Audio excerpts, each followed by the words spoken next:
PlayStation VR 2 is cheap. PlayStation Plus subscriber count is down though. God of War Ragnarok is upcoming. AMD own Nvidia. And YouTube's failed at getting Twitch streamers to move to YouTube. It's all coming up. Episode 1 of 2022. Can you believe it? I feel embarrassed. Welcome to the VODCAST podcast, available for your eyes and your ears via Apple, Spotify. I don't even know what Overcast is. Amazon, Heart Radio. I don't know what that is. Castbox, Pocket Casts, Radio Public, Stitcher. We're everywhere. And YouTube podcasts as well, because YouTube podcasting is a thing as well now. So yeah, watch and listen to us on those platforms. Follow, share, subscribe. Do all the things that people do when they like things that makes their ears and eyes feel pleasurable. That sounds kind of wrong. AMD have finally thrown their hat into the graphics card market once again with their answer to the Nvidia's 4090 and 4080. Was it 4082, 4081? Anyway, as you know, if you've been watching the channel recently, you know that we have acquired a 4090 ourselves. No, the house isn't burnt down yet. But you might want to check out some of the videos that's there that gives you some idea of what you get for that kind of money. But to be fair, really and truly, AMD have, in my opinion, they've kind of owned Nvidia with this presentation. It was a good presentation, especially with little moments like, like this one. There's no need to rebuild your desktop, no need to upgrade your case, and there's no need for a new power adapter.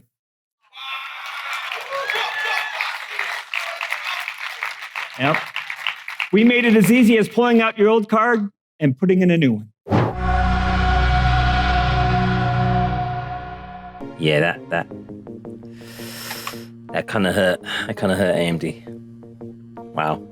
It reminded me of the moment where PlayStation decided to show you how to trade video games on PlayStation 4. This is how you share your games on PS4.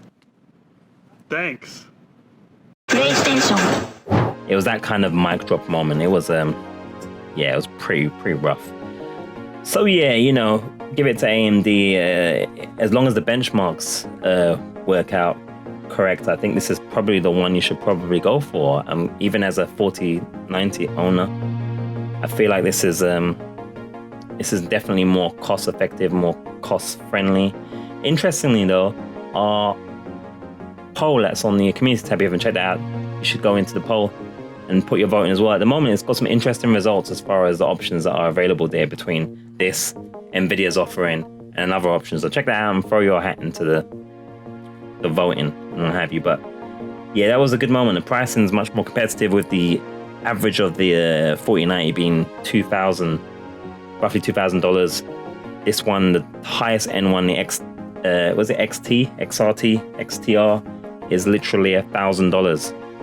So it's really cheap compared to Nvidia's, which we expected anyway, because I am a big fan of AMD's processors. I always use AMD processors in my builds, and I have like a Ryzen something or other in I forget which one it is, 5900 or something like that. Or is that a graphics card? But they're always cheaper. They've been cheaper than Intel for a while. So even when Intel's maybe a little bit faster, sometimes we're happy by 10% or something like that. But it's like, who cares, right? I just want to get that saving usually. So I'm a big fan of their consumer focused attitude and what have you. And I would love to get my hands on the AMD in December 13th graphics card. This is putting the other streaming machine, see how it performs and what have you for you guys, make some videos and what have you.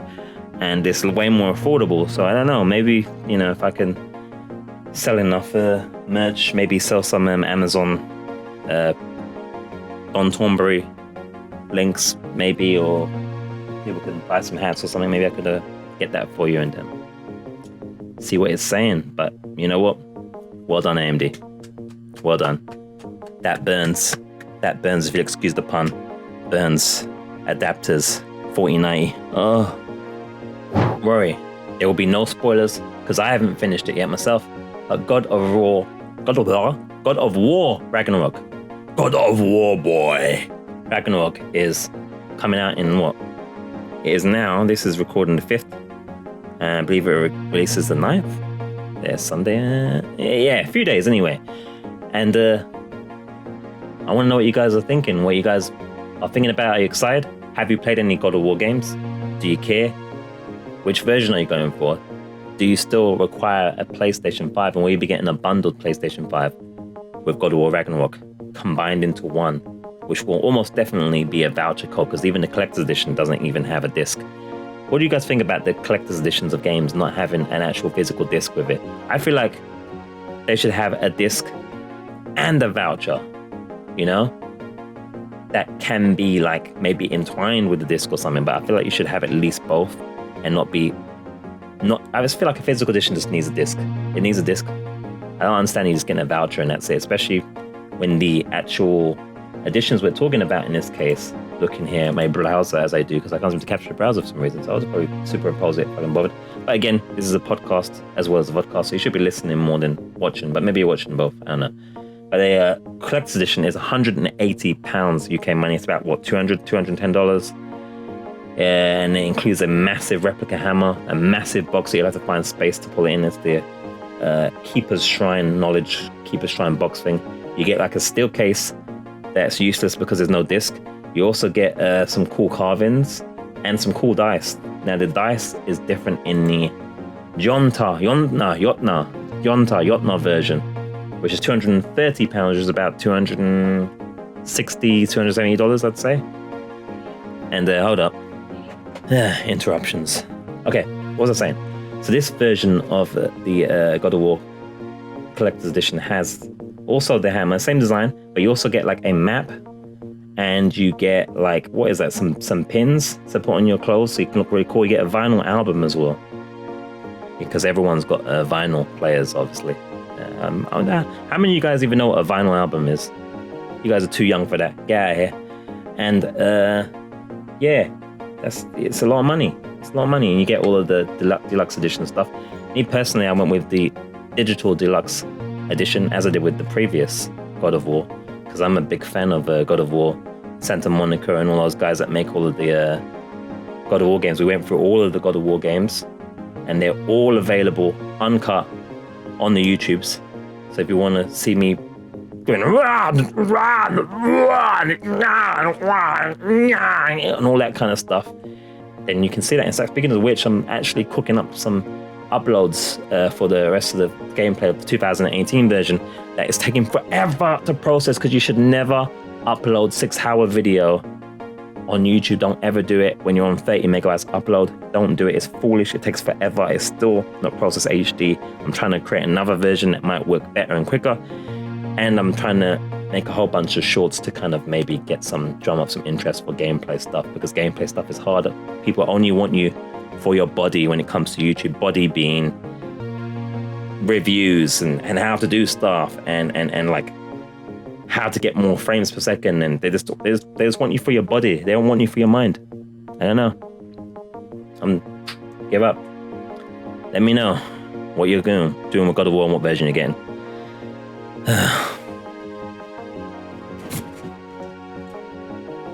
Now, speaking of Sony's PlayStation VR 2, what about the subscriber count being down to its PlayStation Plus service since the revamp? According to the Eurogamer article here, it's actually sold 25 million PS5 consoles, which is hard to believe considering how much scalping there was going on just previously. But the numbers are down by 2 million since the revamp. So if you're not aware, the revamp is like there's a whole bunch of classic games that you can play now. And what's interesting about the classic games on the new PlayStation service, as Plus's goals anyway, is that you can actually like do things like rewind, save and load and so forth. So you could play something like Resident Evil, for instance, the classic one, and be able to effectively save scum. It's pretty cool. A lot of people that are, pirates and stuff would say, hey, look, I can do that on my emulator, I don't care.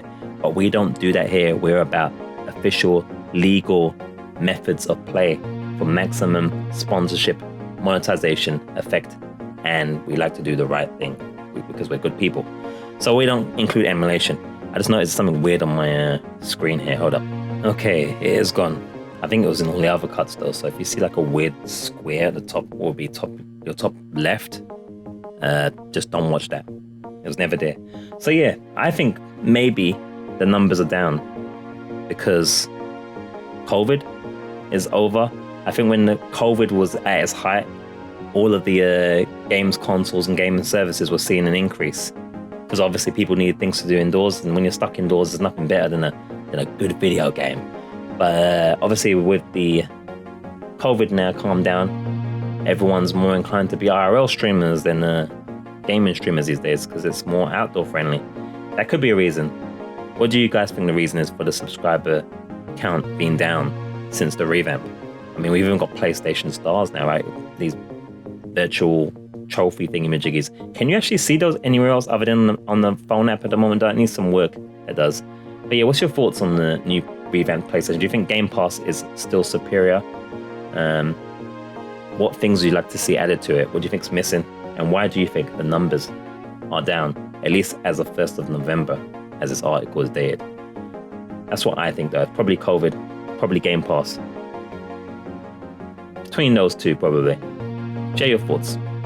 Okay, so the PlayStation VR 2 has been officially announced fully with a price now. And it's pretty cheap.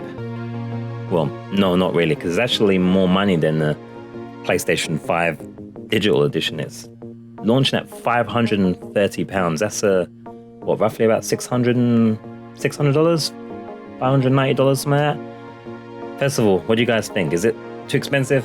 I mean, it is 4K in each eye.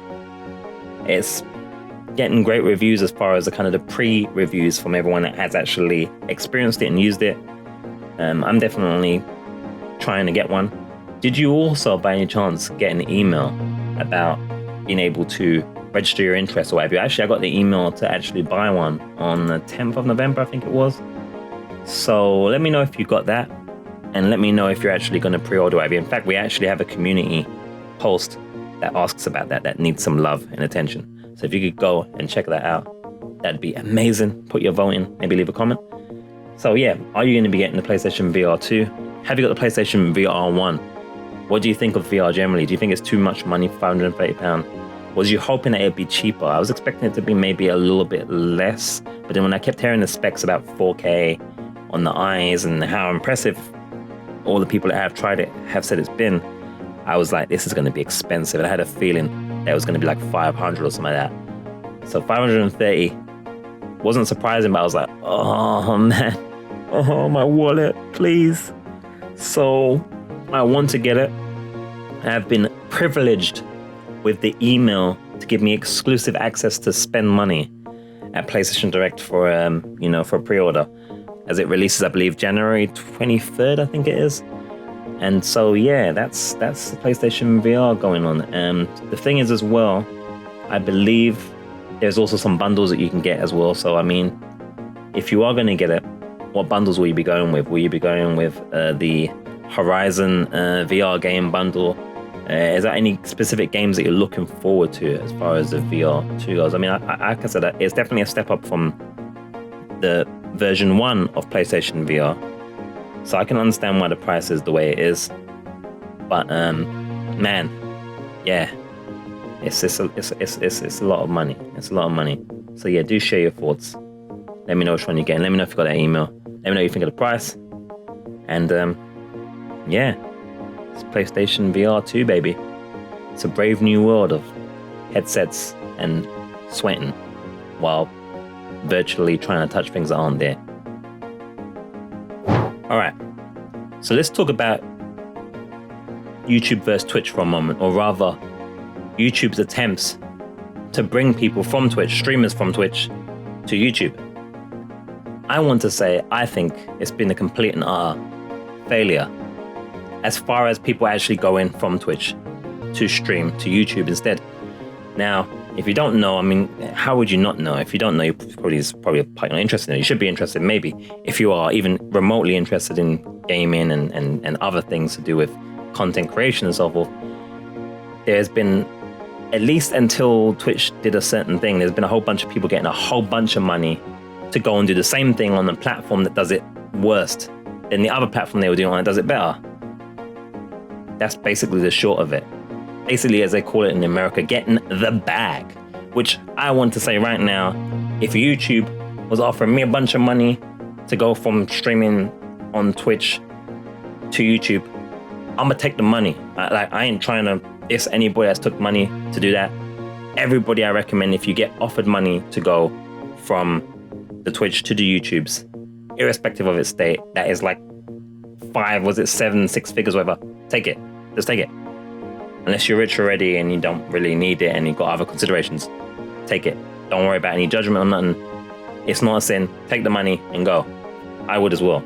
But my point is that if the goal of paying these people to move over to YouTube to do the thing that it does worse, in my opinion, than any of the other things it does, then it's been a complete and utter failure. There's loads of people that are making lots of bag, gaining lots of subscribers, doing lots of content on YouTube, pretty much on Twitch, sometimes for good reason, but they're kind of like making out like it's been this massive success, everybody's moving over.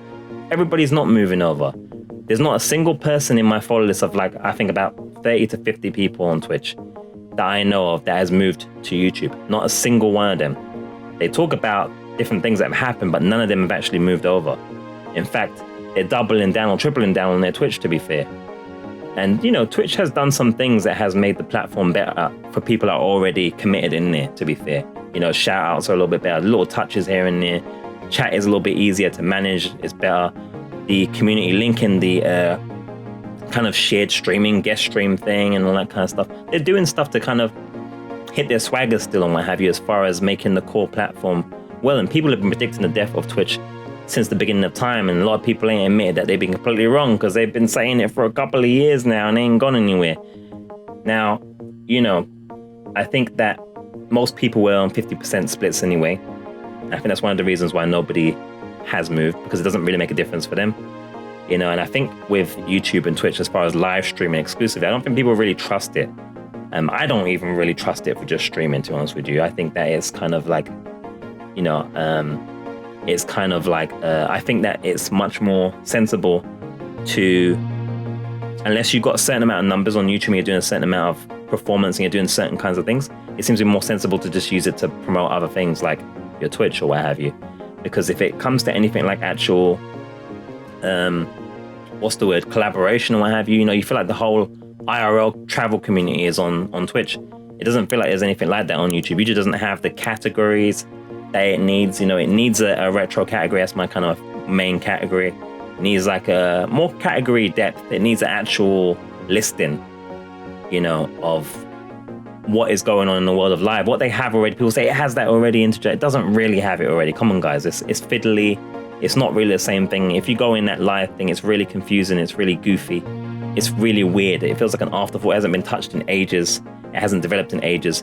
YouTube spent way more time on shorts, which makes sense, than they have live. Because I think live, really, when you look at the way Twitch is right now and just trying to not hemorrhage money, I feel like you're always losing money when it comes to live platform. And then that dude that's going to do a live platform, was it Trainwrecks or whatever? Man, I think that guy's going to be so broke if he does anything like Twitch. Because live is just expensive. You just don't make money off of it. You make money off of everything else you do to supplement it. And I don't think YouTube really wants too many people streaming because it's costing money. So I don't think they really want to encourage it like that. And it certainly hasn't had the attention that short content has had in the last few years. It's been kind of a backburner. That interface, that dashboard hasn't changed at all. They hide dislike buttons to help your mental health, but yet they don't hide the view count for when you're streaming on their platform. You can't add that option. That's really going to help people's mental health, apparently. So there's a lot of, you know, it hasn't had any love in a long time. I think that it's been a complete and utter failure. They've given people money for free, basically. All it's done is given a bit of exposure to YouTube, but nobody has moved over that I know. How many of your people that you follow on Twitch, unless they got serious bag, has moved over to YouTube to stream exclusively? At best, some people have opened up channels on YouTube maybe that they didn't have before. People are thinking about a content strategy of some kind, but they are streaming on Twitch. Even people that have hundreds of thousands of subscribers that I know of are literally streaming on Twitch with less than 100 people because they just don't believe in YouTube for streaming, or they want to separate the content. And maybe that will change as they separate that and they have the tabs now, which is great, where the content is more segmented and what have you. And maybe that will change. But right now, all those people they paid for, really, it just rolls your eyes, right? Because this just done nothing as far as convincing people that YouTube is a place to stream, because it's just, you know, it's just not. And then they can create a normal page, even if it's a kingmaker page, that allows people to actually just see what's going on. It doesn't have to actually interact with algorithms. Just give people a basic listing thing and see where the connections are. You can kind of look in there and say, okay, I need to collaborate with this person. I need to rate this person, that person, so that I can, because that's how people grow, pretty much, through people. And it's just not an option on YouTube, really, I don't think, in the same way that you can with Twitch. It doesn't have the casual happiness that you can have with Twitch, even with all of its problems. So let me know what you guys think. Do you think that it's been a success buying all these people for millions of dollars?